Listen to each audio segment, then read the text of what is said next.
கிறிஸ்தவர்களை துன்புறுத்துகிறார்கள். நாம் இங்கே எவ்வளவு பாதுகாப்போடு எவ்வளவு சுதந்திரத்தோடு நாம் இந்த கிறிஸ்துமஸ் இயேசு பிறந்த விழாவை கொண்டாடுகிறோம்.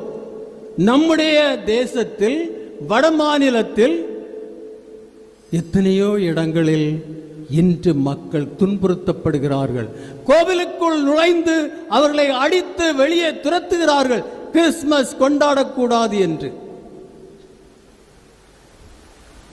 பல வருடங்களுக்கு முன்னால் கிறிஸ்துமஸ் விழாவை இன்னொரு விழாவாக மாற்றியிருந்தார்கள். இதெல்லாம் ஏன்? இன்றும் ஜபல்பூர், ஜாபுவா, காசியாபாத், ரேப்பூர் பல இடங்களில் கிறிஸ்தவர்கள் துன்பப்படுகிறார்கள். அவர்கள் கிறிஸ்துமஸ் கொண்டாடக்கூடாது என்று சட்டம் போட்டிருக்கப்படுகிறது.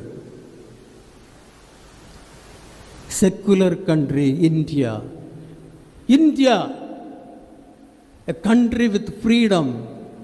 அங்கே இப்படிப்பட்ட நிலைகள் இருக்கின்றன.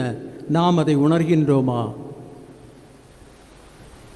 அந்த இறை வல்லமை நாம் உணர்ந்து இந்த தீய சக்திகளை நாம் முன்கொள்ள வேண்டும்.